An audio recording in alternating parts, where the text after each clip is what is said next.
Sit, turn type, sit. Good boy. Ruff. 5, 4, 3, 2, 1, 0. All engine running. Liftoff.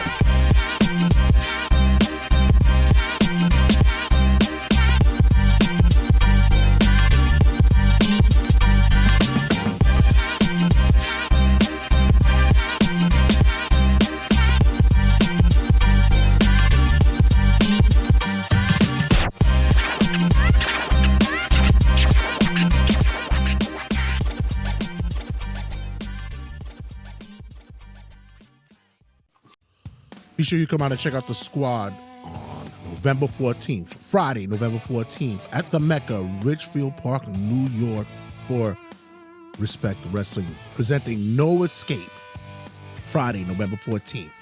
Don't want to miss it. Doors open at 7 p.m. Bell time is at 8 p.m. Friday, November 14th, at the Mecca, in Richfield Park, New Jersey.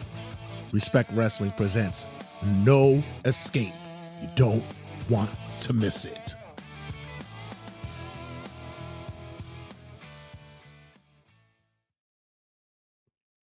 Cutting a promo, ladies and gentlemen, your boy Jada Red Santee here. And as much as I love that the weather is changing, the seasons are becoming more of to my liking, where I can wear my hoodies, where I can walk around with my ski caps, my knitted hats, my jackets, my leather, my varsity jackets.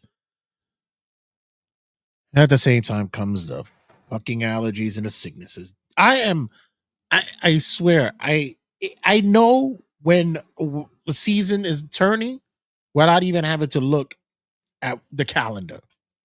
I would have been great in the times before calendars if I was like a caveman and such, because I would have known and grunted, getting sick, getting cold soon. I get it. And I'd have been like blowing my nose on leaves and shit. But yeah, so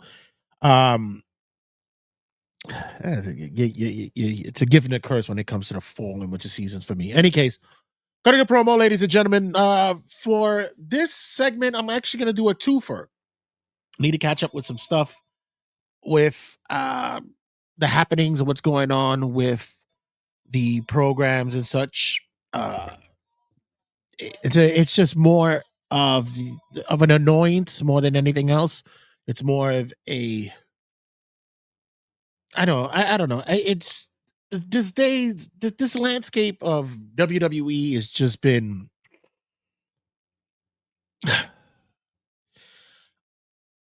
don't want to say the same words that I've been saying all over again. It's just becoming just repetitive. But with that being said, creatively is not what I deem to my liking. But there has been talks that there's a possibility that Triple H might consider the possibility of using AI for creative. And some people were not pleased with that. And I said, why not? I mean, real humans aren't doing well right now. So you might as well go with something. What more can a bot do for you more than anything else? It's funny that it's said because I want to try to faction some kind of show with WWE 2K26, and I'll try to put together a show called New York Wrestle Media Havoc, and it'll just be a week to week show of all, but it's just such a pain in the ass to go to. But the funny thing would be to book the show through AI. That's not a bad idea. That would be freaking hilarious. So I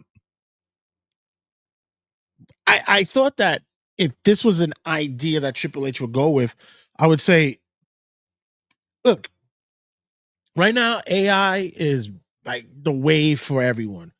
I'm not a big fan of it because it takes away from individuals who are creative, people who are able to create masterpieces of their own. But at the same time, sometimes it's a time saver for those who are in a rush. I've been saying that it doesn't take away from the creative process of those who are originators. All it's doing is just taking bits and pieces from other people's works that's already been out in the world and just creating something else for a person in a pinch. You know, you're just compiling different aspects of resumes to make your resume. You're taking different aspects from a thesis to create your thesis of what, whatever subject matter it is. And when it comes to arts, it just becomes something to play with. It is a dangerous thing, though, especially the visual AI, which is able to face morph your image onto something as someone else. It can be a dangerous practice. It could jam some people up. Wait 1 sec, guys. Oh, this is bad. So, yeah. So it's so far it's in its early stages. Like when I'm looking at what is that Sora app or whatever it is, Sora 2. The stuff is funny, but you could tell that it's AI. Like it's not as clean as people think or deem it is. There is some comedic value to it. It's funny because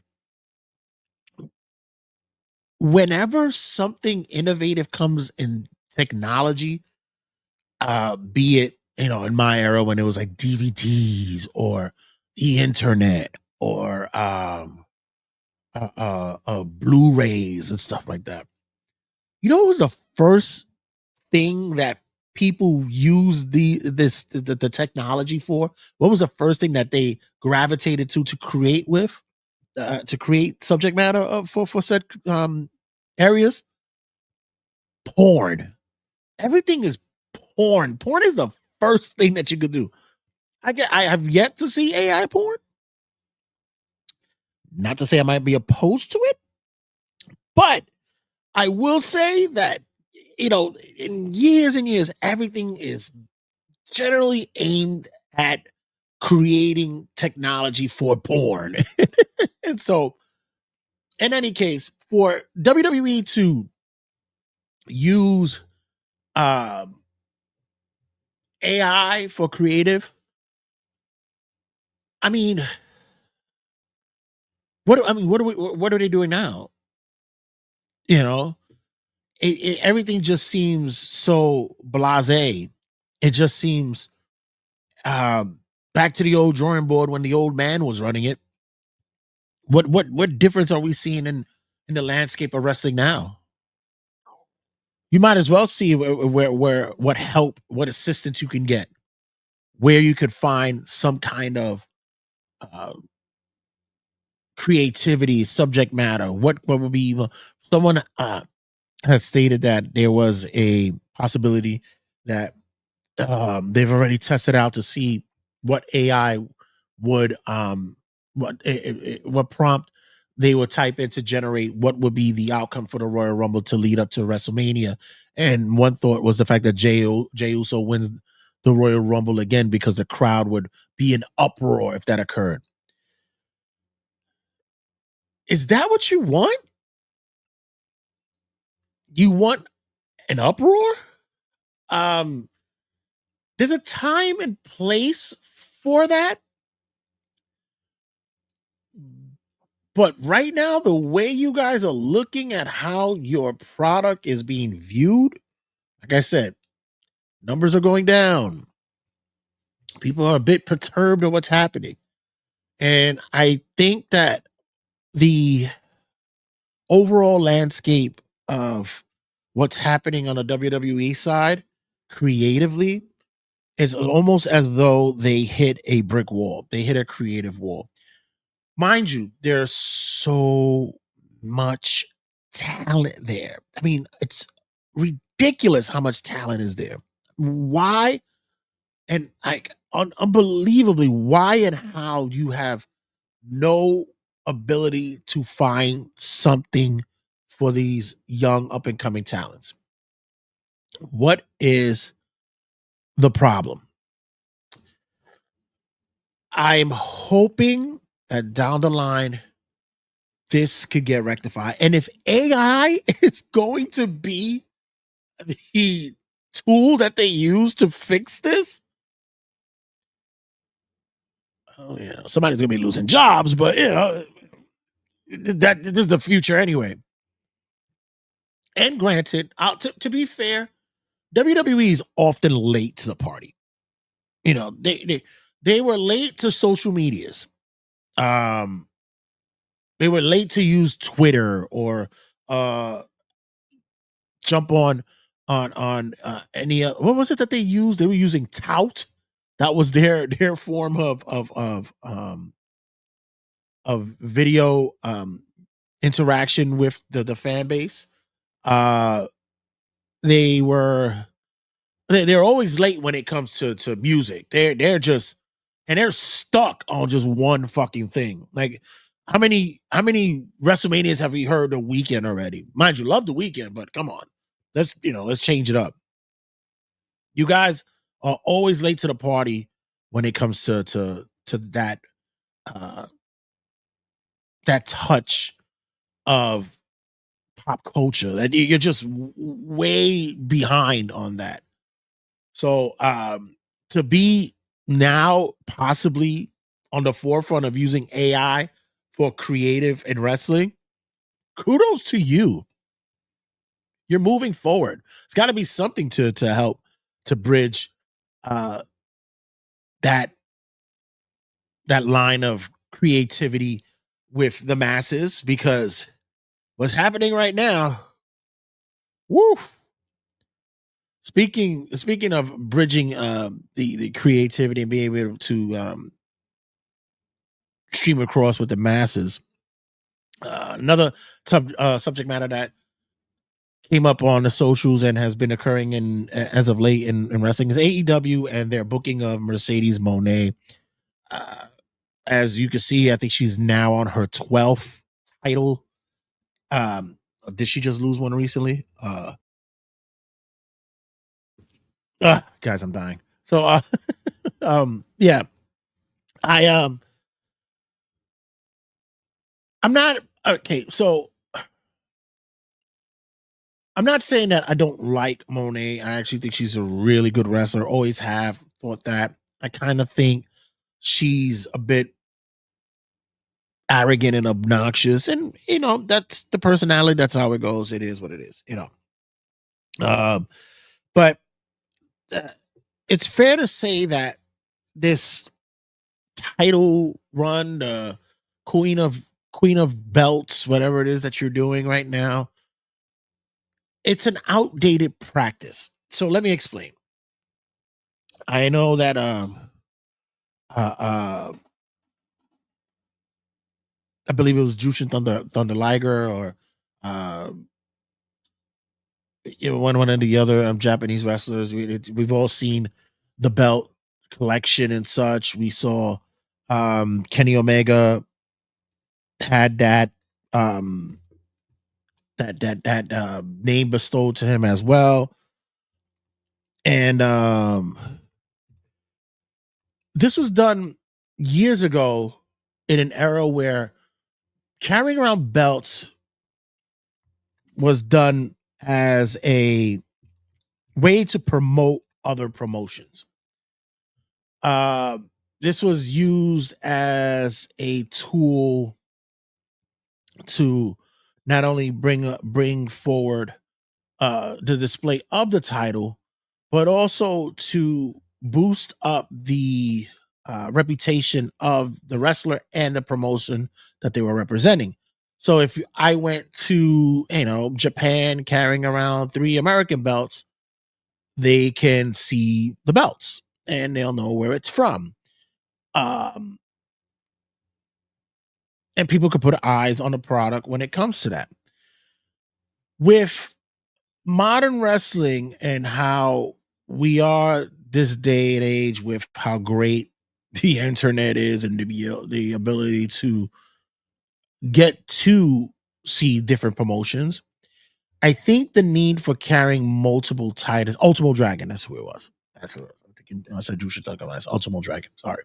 I think it was more of a necessary tool for promotion. And it's not needed now. I think that nowadays it's just uh, obnoxious, and it's also very peculiar on the need for it just to carry around these titles. Hell, I would have thought of it as a fucking rib that now you got to walk around with all these fucking belts just to fuck around. But like, no, you wear it, take it. So now you got to carry around more luggage. It's often been said by few wrestlers in the business, which they've told stories and I've heard, where it was that they never really want to hold titles. It's the prop is just more of a drag to carry around, and then, you got to be responsible for it if you had to walk around with them and carry them. Excuse me. And yeah, it's great to be bestowed the title because now you're the face and the representation of the company. But at the same time, it's more of the really, like, I have to lug around with this thing now. Like, it's okay, I guess. I think with Monet's case, it's just because of who she is, and it's more of a middle finger to the WWE, be it by her um, or by AEW themselves, just to say, look what we did, look what we could do. We could convince other companies to put the title on her, just so we could show her former bosses that she didn't need them. We knew that already. It wasn't anything new. Yeah, she was gonna be fine. Nobody thought that she wasn't gonna be, a big thing or be successful. We got it. We all got the message, got the memo. I think now it's more of a display of just, you dropped the ball on me and look what I can do.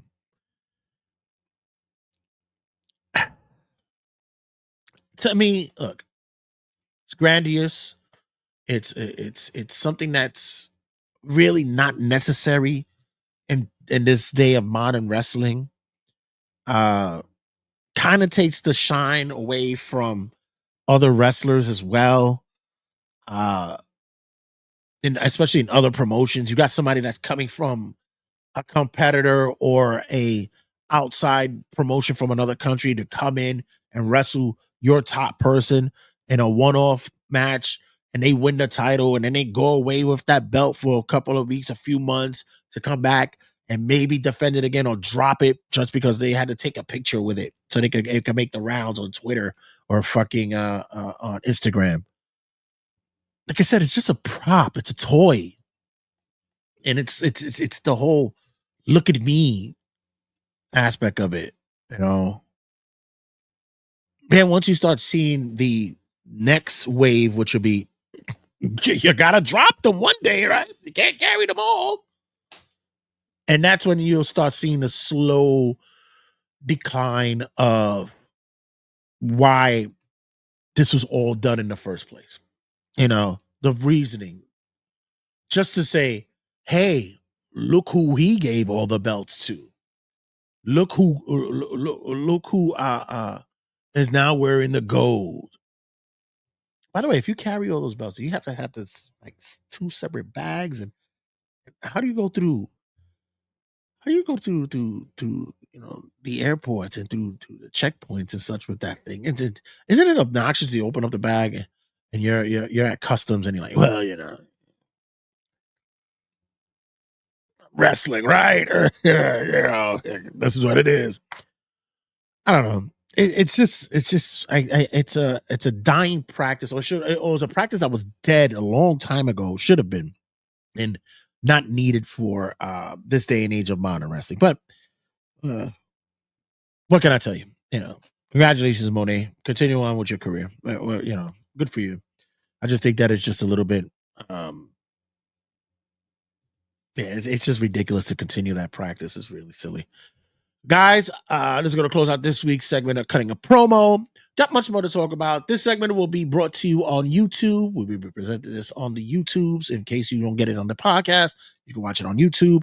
It's fine and daddy. You can watch the audio. You can see our new visuals. We got a lot of good stuff going on, like the backdrop, like the green screen stuff, got the new overlays. Ooh, we working over here at New York WrestleMania. Make sure you check us out on all the socials for New York WrestleMania. Check us out on the visuals on YouTube as well as on TikTok. You got us there as well.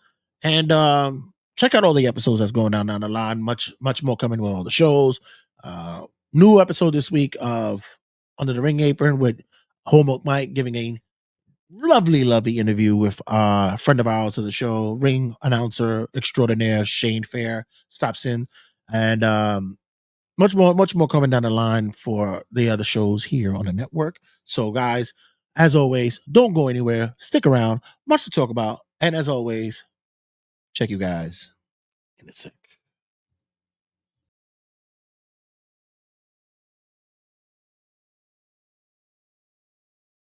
In a sec. 2, 1, 0. All engine running. Liftoff.